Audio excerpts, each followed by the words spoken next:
Welcome to our channel Dhyan's world of joy. ഇന്ന് ഞാൻ നിങ്ങൾക്ക് വേണ്ടി ഉണ്ടാക്കാൻ പോകുന്നത് ഒരു ബീഫ് റോസ്റ്റ് ആണ്. നല്ല ടേസ്റ്റി ബീഫ് റോസ്റ്റ് ആണ്. വളരെ പെട്ടെന്ന് നമുക്ക് തയ്യാറാക്കി എടുക്കാം. അതിന് ഞാൻ അപ്പോൾ ഞാൻ കുറച്ച് ബീഫ് എടുത്തിട്ടുണ്ട്. നമുക്ക് അത്യാവശ്യം ആദ്യം നമുക്ക് വേണ്ടത് ബീഫ് കുറച്ച് മാരിനേറ്റ് ചെയ്ത് വെക്കുന്നതാണ്. സോ ബീഫ് മാരിനേറ്റ് ചെയ്യാൻ വേണ്ട മെയിൻ ഇൻഗ്രീഡിയൻസ് ആണ് ഞാൻ ഇവിടെ വെച്ചിട്ടുള്ളത്.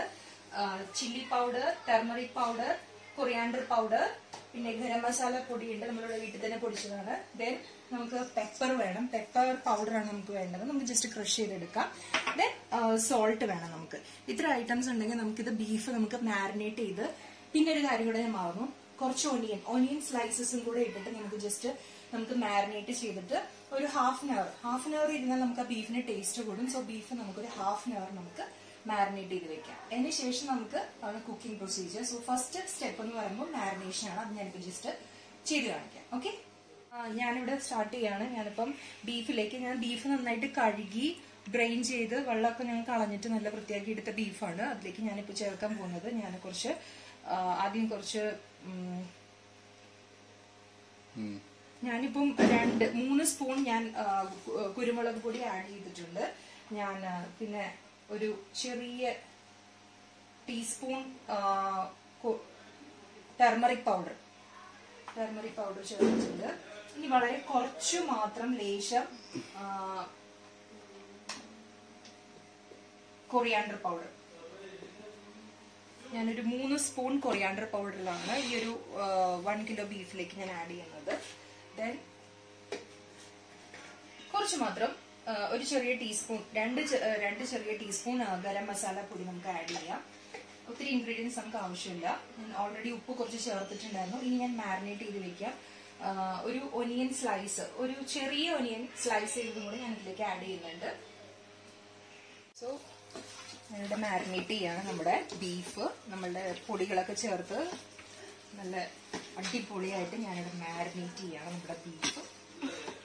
നല്ല ഓനിയൻ സ്ലൈസ് ചെയ്തതുകൂടെ ഞാൻ ഇടുവാണ്. പിന്നെ കുറച്ച് ജിഞ്ചർ ഗാർലിക് പേസ്റ്റ്, ഒരു 2 ടീസ്പൂൺ വലിയ table spoon ginger garlic paste add ചെയ്യുക. നന്നായിട്ട് മാരിനേറ്റ് ചെയ്യുക. ഓൾറെഡി ഞാൻ കുറച്ച് കുരുമുളക് പൊടി ചേർത്തിട്ടുണ്ടായിരുന്നു. ഓൾറെഡി ഞാൻ 2 ടീസ്പൂൺ കുരുമുളക് പൊടി ചേർത്തിട്ടുണ്ട്. ഒരു ചെറിയ ടീസ്പൂൺ കൂടെ ഞാൻ ചേർത്തിരിക്കുകയാണ്. ജസ്റ്റ് കുറച്ച് ഓയിൽ, ഞാൻ വെളിച്ചെണ്ണയാണ് ഒഴിച്ചത്. വെളിച്ചെണ്ണ ഒഴിച്ചിട്ട് നന്നായിട്ട് മാരിനേറ്റ് ചെയ്യാം. ഒരു ഹാഫ് ആൻ അവർ മാരിനേറ്റ് ചെയ്ത് വെക്കാം. ഇത് നന്നായിട്ട് എരിവും മുളകും എല്ലാം പിടിച്ചതിന് ശേഷം നമുക്ക് അടുത്ത സ്റ്റെപ്പിലേക്ക് പോവാം. സെക്കൻഡ് സ്റ്റെപ്പ് സ്റ്റാർട്ട് ചെയ്യുമ്പോൾ നമ്മൾ മാരിനേറ്റ് ചെയ്ത് വെച്ച ബീഫ് വേവിച്ചെടുക്കണം. ഞാൻ കുക്കറിൽ വെച്ചിട്ട്, ഇതിപ്പോ വേവ് കുറഞ്ഞ ബീഫാണ്. സോ നമുക്കൊരു 3 വിസില് നമുക്ക് ഈ ബീഫ് നമുക്ക് വേവിച്ചെടുക്കാം. ഇനി നിങ്ങള് ബീഫിന്റെ വേവിനനുസരിച്ചിട്ട് നിങ്ങള് ബീഫ് എത്ര വിസിലിട്ട് നിങ്ങൾക്ക് അറിയാൻ പറ്റുള്ളൂ അത്ര വിസിലിട്ട് വേവിച്ചെടുക്കാം. ദെൻ ഞാനിതിൽ വെള്ളം അധികം ചേർക്കുന്നില്ല. ചെറിയൊരു 2 ടേബിൾ സ്പൂൺ വെള്ളം മാത്രം ഞാനിത് ആഡ് ചെയ്യുന്നുള്ളൂ.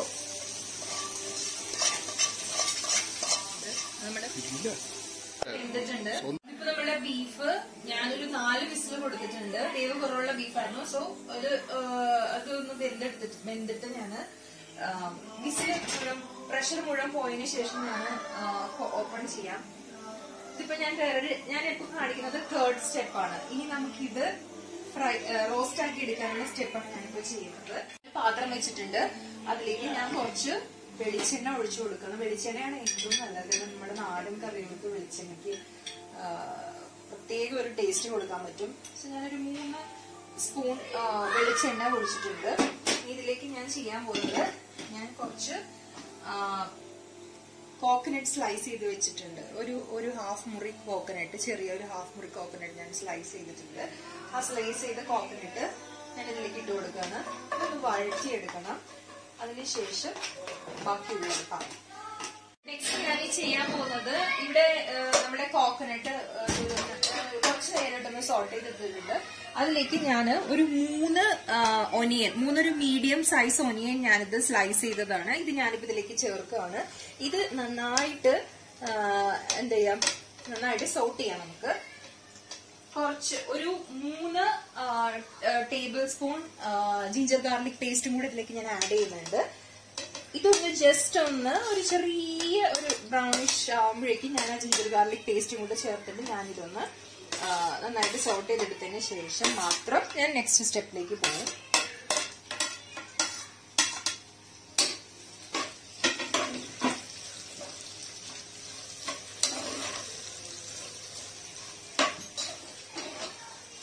നമ്മുടെ സവാളയും ഇഞ്ചി വെളുത്തുള്ളി പേസ്റ്റ് നമ്മൾ നന്നായിട്ട് സോട്ടായി വന്നപ്പോൾ ഞാനൊരു വലിയ തക്കാളി മുറിച്ച് അതിലേക്ക് ചേർത്തു. പിന്നെ തക്കാളി വേവിക്കുന്നതിന് മുന്നായിട്ട് നമ്മൾ അതിലൊരു സ്പെഷ്യൽ ടിപ്പാണ്. നമ്മളുടെ ബീഫ് വേവിച്ച വെള്ളം ഉണ്ടല്ലോ, ബീഫിന്റെ നെയ്യിൽ തന്നെയാണ് അത് വേണ്ടത്. ആ വെള്ളം എടുത്തിട്ട് ഞാൻ കുറച്ച് ഇതിലേക്ക് ഒഴിച്ചു കൊടുത്തു. അതാണ് ഇപ്പൊ ഇതിൽ കണ്ടില്ലേ നിങ്ങൾക്ക്, ഈ ഒരു പരിവം കാണുമ്പോൾ മനസ്സിലായി കുറച്ച് വെള്ളം ഉണ്ട് കണ്ടോ. ആ വെള്ളം ആ ബീഫിന്റെ വെള്ളമാണ്. ഇനി നമ്മൾക്കത് നന്നായിട്ട് സോട്ട് ചെയ്തിട്ട് ഒരു 5 മിനിറ്റ് നമുക്ക് അടച്ചിട്ട് വേവിക്കാം. അപ്പൊ തക്കാളി നന്നായിട്ട് വേവിക്കാം. ഇപ്പൊ കണ്ടില്ലേ നമ്മുടെ ബീഫ് തക്കാളി നന്നായിട്ട് വെന്തിട്ടുണ്ട്. ഞാനൊന്ന് ജസ്റ്റ് അടച്ചിട്ട് വേവിച്ചായിരുന്നു. ഈ ഒരു വേവിൽ മതി. ഇനി നമുക്ക് ആഡ് ചെയ്യേണ്ട പൊടികളാണ് ഇതെല്ലാം. ഒരു 2 ടീസ്പൂൺ മഞ്ഞൾപ്പൊടി ചേർക്കാം. നമ്മൾ ഓൾറെഡി വേവിച്ചതിൽ ഇട്ടിട്ടുണ്ട്, എന്നാലും നമുക്ക് ഒന്നുകൂടെ ഇതൊന്ന് റോസ്റ്റ് ചെയ്യുമ്പോൾ നമുക്ക് അതും കൂടെ ചേർക്കാം. പിന്നെ ഒരു 2 ചെറിയ ടീസ്പൂൺ ഗരം മസാലപ്പൊടി, ഒരു 2 ടീസ്പൂൺ മുളക് പൊടി, ഒരു 2 ടീസ്പൂൺ മല്ലിപ്പൊടി. ഇത്രയാണ് നമ്മൾ ഇനിയിപ്പോൾ ഇതിലേക്ക് ചേർക്കാൻ പോകുന്നത്. ആദ്യം നമുക്ക് കുറച്ച് ഓരോ പാർട്ട് ബൈ പാർട്ടായിട്ട് നമുക്ക് എടുക്കാം. അതിപ്പോൾ ആദ്യം കുറച്ച് മഞ്ഞൾപ്പൊടി ചേർക്കാണ്. മഞ്ഞൾപ്പൊടി ചേർത്തിട്ട് ജസ്റ്റ് വഴറ്റുക. മഞ്ഞൾപ്പൊടി ചേർത്തതിന് ശേഷം നമുക്ക് മല്ലിപ്പൊടി ചേർക്കാം. മല്ലിപ്പൊടി ചേർത്ത് വഴറ്റാം. മല്ലിപ്പൊടി ഒന്ന് ജസ്റ്റ് ഒന്ന് ഇതായി മതി. ഒന്ന് ജസ്റ്റ് ഇട്ടതിന് ശേഷം നമുക്ക് മല്ലിപ്പൊടി നമുക്ക് ആദ്യം റോസ്റ്റ് ചെയ്തെടുക്കണം. അത് ആദ്യം അതിന്റെ പച്ചമണം മാറി കിട്ടാനായിട്ട് നമുക്ക് ആദ്യം മല്ലിപ്പൊടിയാണ് ഞാനിപ്പോൾ ചേർത്തത്. മല്ലിപ്പൊടി നമ്മൾ ഇട്ട് കൊടുക്കുവാണ്. മിനിറ്റ് നമുക്കിങ്ങനെ ഈ പരിവത്തിൽ നമുക്കിങ്ങനെ വഴറ്റിയെടുക്കണം. മല്ലിപ്പൊടി നന്നായിട്ട് വഴറ്റിയെടുക്കാം. അപ്പൊ മല്ലിപ്പൊടിയുടെ ഒരു പച്ചമണം മാറുന്ന വരെ നമുക്കൊന്ന് വഴറ്റുമ്പോൾ നമുക്ക് മനസ്സിലാവും. പച്ചമണം മാറുന്ന വരെ നമ്മളൊന്നിങ്ങനെ വഴറ്റി കൊടുക്കാം. വഴറ്റി കൊടുത്തതിന് ശേഷം ഒരു 5 മിനിറ്റ് വഴറ്റുക.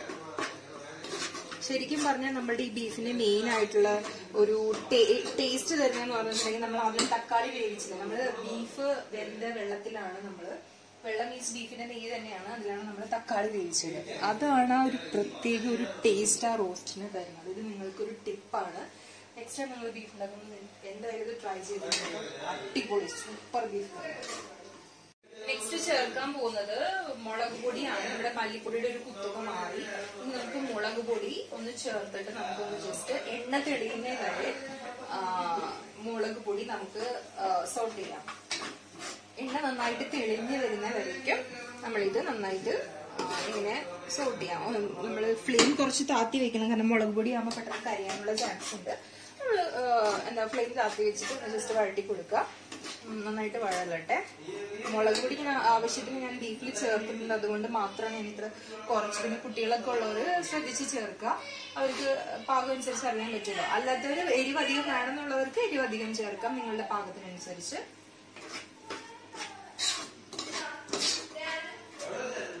അടുത്ത നമ്മുടെ മെയിൻ ഇൻഗ്രീഡിയന്റ്, നമ്മുടെ നാടൻ ബീഫ് റോസ്റ്റിന്റെ മെയിൻ ഇൻഗ്രീഡിയന്റ് എന്ന് പറഞ്ഞാൽ നമ്മുടെ കറിവേപ്പിലാണ്. നല്ല പച്ച നമുക്ക് ഞെരടി ഇട്ട് കൊടുക്കാം. ഇതിന്റെ ഫ്ലേവർ അതിൽ പിടിക്കാം. ഇത് നമുക്ക് ജസ്റ്റ് ഒന്ന് ഇളക്കിയിട്ട് ഇപ്പൊ നമ്മുടെ മുളക് പൊടിയുടെ മുളക് പൊടി സോട്ടായിട്ട് ജസ്റ്റ് എണ്ണ തെളിഞ്ഞു തുടങ്ങിയിട്ടുണ്ട്. അപ്പോഴാണ് ഞാൻ ഈ കറിവേപ്പില ചേർത്ത് കൊടുത്തത്. നിങ്ങൾക്ക് അത് ഫ്രൈ ചെയ്യുമ്പോൾ കറിവേപ്പില ചേർക്കണമെങ്കിൽ ചേർക്കാം. എനിക്ക് കുറച്ച് മസാലപ്പൊടി ഞാൻ എടുത്തു വെച്ചിട്ടുള്ള മസാലപ്പൊടിയിൽ ഒരു പകുതി മസാലപ്പൊടി ഞാനിപ്പോൾ ചേർക്കാം.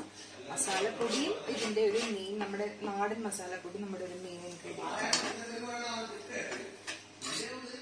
പൊടിച്ചു വെച്ചിട്ടുണ്ടായിരുന്നു കുരുമുളക് പൊടിയും കൂടെ ഞാൻ ഇപ്പൊ കുറച്ച് ചേർക്കാണ്.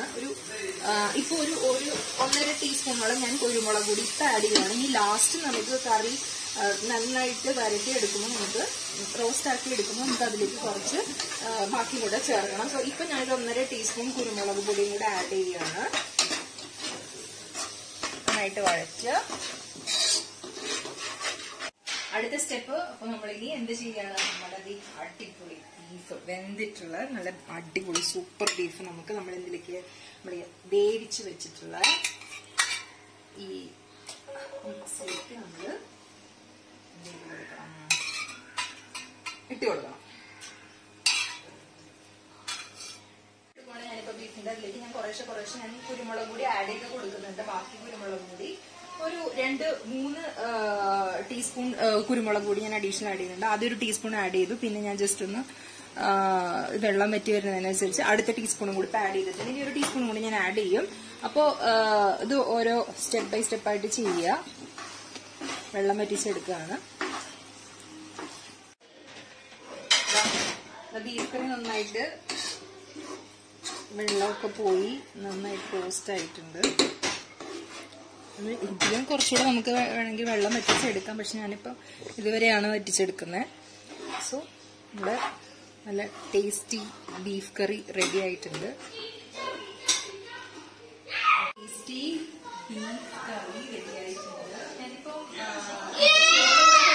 ചപ്പാത്തി കൂടെ കഴിക്കാനൊക്കെ വേണ്ടി beef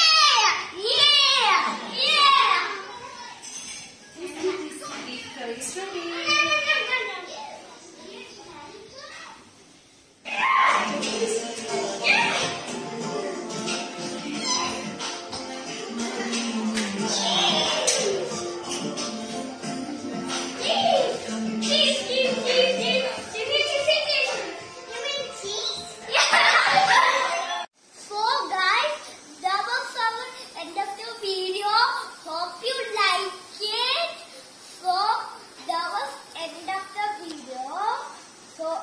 Like and share in our video.